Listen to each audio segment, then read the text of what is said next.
दर्शकों नमस्कार, ऐसे न्यूज़ में आपका स्वागत है।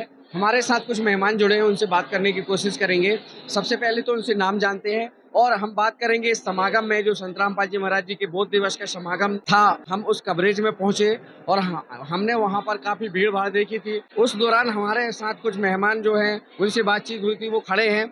हमने अपने स्टूडियो में बुलाया था। आज उनसे रूबरू होंगे, उनसे बात करने की कोशिश करेंगे। नमस्कार सर। नमस्कार सर। क्या नाम है सर आपका? मेरा योगेश कुमार पांडे है, वैसे योगेश दास पांडे। मैं ब्राह्मण से बिलोंग करता हूँ। पंडित जी आपसे जानना चाहेंगे, आप संत रामपाल जी महाराज जी के हमने देखा था समागम में गए, बोध दिवस में गए। हम आपको निमंत्रण किया कि आप स्टूडियो में आइए और आपके साथ हम रूबरू होंगे, आपसे जानकारी लेंगे। बात करेंगे हम संत रामपाल जी महाराज जी के बारे में और बात करेंगे अध्यात्म की बात। वाकई में आप एक ब्राह्मण परिवार से बिलोंग करते थे। पहले जो था दौर था, जो लोग जो एक कहना चाहिए कि जो एक कथा पुराण होती थी, लोग उसमें ज्यादा लिप्त रहते थे। लेकिन ये उभर करके आए हैं संत रामपाल जी महाराज जी, वो अपना ज्ञान देते हैं और उसमें काफी लोग आप भी पहुंचे। ये कैसे संभव हो गया? पहले क्या करते थे वो थोड़ा सा बताएं और उसके बाद का चीज हमको बताएं। जी सर, मैं ब्राह्मण से बिलोंग करता था और मेरी रुचि 8 साल की अवस्था से ही अध्यात्म से जुड़ी हुई थी। हम स्कूल भी जाते थे।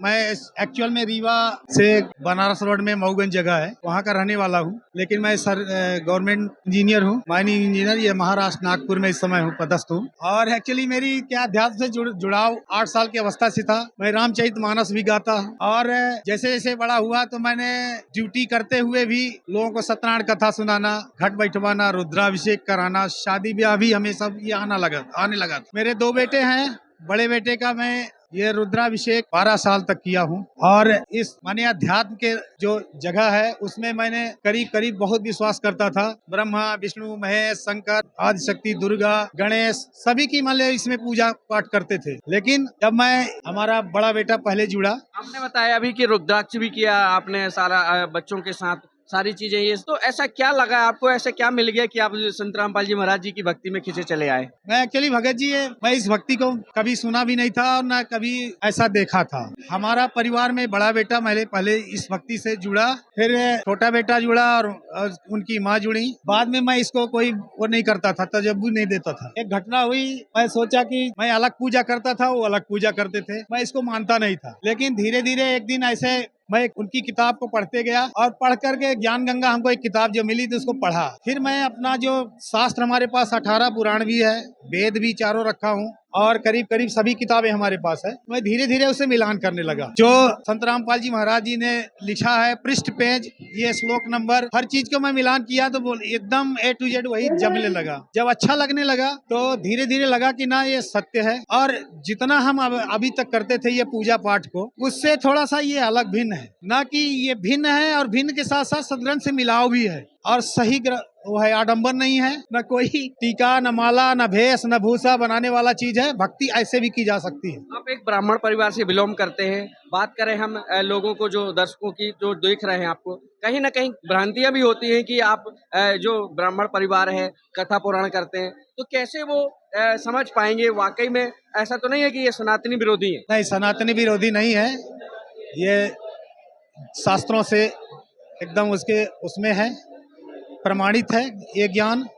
और ऐसा भक्ति करने से पहले हम अलग भक्ति करते थे, शास्त्र के विरुद्ध भक्ति करते थे। जो गीता में अध्याय 16 के 23 में लिखा है कि शास्त्र के विरुद्ध मनमाना आचरण करने वाले को न गति, न कोई सुख दुख माने मिल सकता है और न मोक्ष की रास्ता मिल सकती है। इसलिए जब मैं आगे 17 के 23 पर मैं गीता में वही पढ़ा, पटक्षेप को देखा कि भक्ति तो ओम तत्सत इति निर्देश ब्राह्मण त्रिविधा स्मृता, ये लिखा हुआ है कि 3 मंत्र है। जो इस मंत्र को जानेगा वही आगे भक्ति को सही रास्ता पाएगा और सद्भक्ति मिलकर के। इसीलिए बोला गया है, श्री रामचरितमानस में भी बोला गया है कि बड़े भाग्य मानुष तन पावा, सुर दुर्लभ सब ग्रंथ ही गावा, साधन धाम मोक्ष कर द्वारा, पाई न जेहि परलोक सवारा। ये चीज मनुष्य में ही एक ऐसा है जो ये सब प्रकार से समाहित है। और हमारे ही अंदर ये कुंडलियों का भी ज्ञान मुझे नहीं था, भले पंडित था, लेकिन ये शरीर में ये चक्र है और ये कमल चक्र का जब ज्ञान हुआ तब समझ में आया कि हमारे ही शरीर में ऐसी शक्तियां हैं जो हम खुद नहीं कर पा रहे हैं और बाहर के आडंबरों को समझ पा रहे हैं। तो उससे हमको यह सद्भक्ति नहीं मिल सकती है, न मोक्ष की रास्ता मिल सकता है। मोक्ष का रास्ता पाने के लिए तो यहाँ है, जो भगवत गीता वेद का निचोड़ है उसमें बताया गया है कि ऐसा करने से, जिसमें बताया गया कि अक्षर पुरुष पेड़ है निरंजन बाकी डार, तीन देव शाखा भयो पात्रुत संसार। ये इसमें भटके हुए थे। गीता अध्याय 15 से 1 से 4 श्लोक को जब मैं पढ़ा कि तत्वदर्शी संत कौन है, क्षर पुरुष अक्षर पुरुष और इससे भी बढ़कर के परम अक्षर पुरुष, वो परम अक्षर पुरुष कौन है, ये उस सद्भक्ति को जब समझा तब मैं इस रास्ते में आया और गुरु जी से जाके नाम दीक्षा लिया और फिर उस भक्ति को किया। तो हमें कई लाभ उससे भी मिले, परिणाम भी हुए, उसका परिणाम अब अच्छा आ रहा है। जैसे आपने बताया कि ओम तत्सदिति निर्दिशा ब्राह्मणत्र स्मृता वेद च पुरा, आपने बताया इस एक श्लोक में ही कंप्लीट जो हो रहा है। कहीं ना कहीं बात करें क्या वाकई में संत रामपाल जी महाराज जी जो है सभी को एकजुट करने की कोशिश कर रहे हैं। संत रामपाल जी का नो डाउट ज्ञान बहुत अच्छा है और समाज को ये सब कुछ सीखना चाहिए, उसको ज्ञान को पढ़ना चाहिए और उस शिक्षा से समाज में बहुत अच्छा संस्कार भी बनता है। देखा हूँ कि कितने साधु संत और इसमें गुरु गांव-गांव में घूम रहे हैं, लेकिन उसका सही दिशा नहीं पाने का वो कर रहे हैं, सिर्फ भ्रम कर रहे हैं। भ्रमित नहीं होना है और समाज को संत रामपाल जी महाराज जी ने बहुत अच्छा संस्कार दिया है।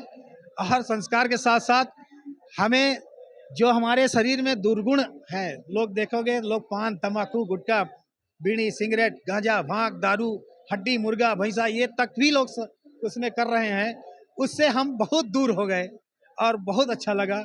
इसमें समाज को भी, एक परिवार को भी एक माला की तरह पिरो लेने के एक जगह है और इसी से पूरा परिवार को एक बहुत बड़ा मंदिर बनाया जा सकता है और अपने सद्भक्ति करके मोक्ष की रास्ता पा सकते हैं।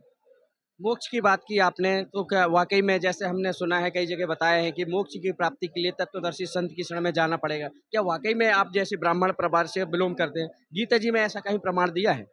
जी, तत्वदर्शी संत की खोज है, गीता जी में बताया हुआ है कि गीता अध्याय 15 से 1 से 4 श्लोक में समझा दिए हैं कि जो अधा शाखा ऊर्ध्व मूलम बोला गया है।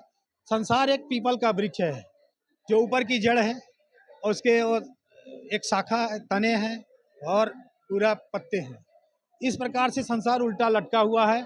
हम लोग तने और पत्ते पूज रहे थे जिससे हमको जड़ की नॉलेज नहीं था और आज ये संत रामपाल जी महाराज जी ने तत्वदर्शी संत सही मिल गया है, इस जगत पर आया हुआ है, भगवान है और इसकी एक एक शाखा को एक एक उसको बता करके और लोगों को ये समाज में हर जो जुड़ता है नाम दीक्षित होता है तो 3 प्रकार से वो उसको मंत्र का एक स्टेप है। प्रथम मंत्र में सभी भगवान मिल जाते हैं, दूसरे मंत्र में सांस और सांस का मंत्र है, तीसरा मंत्र इससे भी पावरफुल है। जो हम लोग एक 0 वाट का बल्ब पकड़े हुए थे उसमें हमें कोई रास्ता मिलने का रास्ता नहीं था, इसलिए तत्वदर्शी संत यही है और यहीं पर ये भगवान है जो हम जैसे मनुष्य तुच्छ को ये सही दिशा देख करके और इस भक्ति को प्राप्त करके मोक्ष की रास्ता पकड़ सकते हैं। एक लास्ट सवाल आपसे जानना चाहेंगे, जो पढ़ी लिखी समाज है कहीं ना कहीं भटके हुए हैं लोग, कहते हैं कि जो पुअर लोग हैं जो जानते नहीं है कहीं ना कहीं वो संत रामपाल जी महाराज जी की शरण में चले जाते हैं, उनको क्या कहना चाहेंगे? ये एक भ्रांतियाँ फैला रहे हैं समाज में लोग, जो ये बहुत अच्छी वो आत्माएं हैं जो संत अपने सदगुरु रामपाल जी महाराज जी से जुड़ रहे हैं। वो गुरुआ गांव बिगाड़े, पूरे वो गुरु जो थे पूरे गांव को बिगाड़ के रखे हुए थे, जो बता दिए वही सही है। इसलिए वो बेचारे पढ़े लिखे तो थे नहीं और कोई जो बता दिया उसी पर वो अपने उसमें अटल सत्य मान के चल रहे थे। लोग वाग आज भी वही काम कर रहे हैं। बहुत से अभी समाज में देखो लोग डूबे हुए हैं कि ये किताब है लाल कपड़े में बांध करके और उसकी अगरबत्ती दिखाते हैं, बस यही भगवान है, यही मिल जाएगा। मूर्ति पूजा में अटका दिए, बस यही भगवान है, यही में हमको अच्छा है, शांति मिल गई है। लेकिन गुरु जी के जब इस पे आए और सही भक्ति उनको जब मिल गई और उस नाम का मंत्र का सुमिरन करना चालू किए, तब उनको समझ में आया कि हमारा परिवार भी अच्छा हो रहा, हमारा शरीर भी अच्छा हो रहा, हमें सुख भी मिल रहा, समृद्धि भी मिल रही है, मोक्ष की रास्ता भी मिल रहा है। एक लास्ट सवाल, क्या आप ब्राह्मण परिवार से हैं, क्या मूर्ति पूजा करनी चाहिए या नहीं करनी चाहिए? वाकई में सदग्रंथों में लिखा है? नहीं, वेद पूरा उठाकर देख लें और गीता खुद ही बोल रही है स्पष्ट बोल रही है कि मूर्ति पूजा करने वाले को कहीं भी सही दिशा नहीं मिल सकती है। सही दिशा जो है मंत्र जाप बताया गया इस गोस्वामी तुलसीदास जी ने अरण्यकांड में कि मंत्र जाप मम दृढ़ विश्वासा पंचम भजन सो वेद प्रकाशा। मंत्र का जाप करना है, ये है। इसलिए बोला गया है कि गुरु पद पंकज सेवा तीसर भगत यमान चौथी भगत मन गुणगान करें तजय प्रगट गुणगान। इसलिए ये बताया गया है कि प्रथम भगति नवधा भक्ति के रूप में राम ने खुद सबरी को बताया था कि प्रथम भगत संतन कर संगा। अच्छे संत का साथ हो जाए, सदगुरु का साथ हो जाए, वहाँ पहली भक्ति मिल जाती है। ये सही बोला गया है। प्रथम भगत संतन कर संगा दूसर रति मम कथा प्रसंगा। ये बताया गया है। गुरु पद पंकज सेवा तीसर भगत यमान तौज चौथ भगत मन गुणगान करें तजय प्रगट गुणगान। ये बोला गया है। पांचवी भक्ति का रूपांतरण उन्होंने दिया कि मंत्र जाप मम दृढ़ विश्वासा पंचम भजन से वेद प्रकाशा। छठदम शील विरत बहुकर्मा निरत निरंतर सज्जन सर्व धर्मा। सप्तम समोहि मैं जग देखा मोते अधिक संत करी लेखा। आठम जथा लाभ संतोषा सपने नहीं देखई पर दोषा। ये बताया गया है। नवम सरल सब छल ही ना। ये बोला गया है नवमी भक्ति के छल कपट नहीं होना चाहिए। अगर नवमा हुए को जिनका होई नारी पुरुष सचराचर हो, वही जो है ये भक्ति की रास्ता। इसलिए अरण्य कांड में दोहा नंबर 14 के 8वीं चौपाई में भी बता दिया गया है कि हम किस में भटके हुए हैं। 3 गुण में भटके हुए हैं। कहीं तात ही परम बैरागी तृण सम गुण 3 गुण त्यागी। जो 3 गुण को त्याग देगा वहां पहली भक्ति की सीढ़ी वो चढ़ गया। ये ऐसा बताया गया है। तो दर्शकों आपने समझा, हमने भी जाना। आज हमारे साथ जो मेहमान जुड़े थे, कहीं ना कहीं सद्भक्ति प्राप्त करने के लिए तत्वदर्शी संत की जो भूमिका है उस तह तक हमको जाना पड़ेगा। पूर्ण संत की पहचान क्या है, हमको अपने सदग्रंथों को खोल के उनको ज्ञान को समझने की कोशिश है। कैमरा पर्सन कमलेश के साथ शिवा पटेल, ऐसे न्यूज के लिए इतना ही।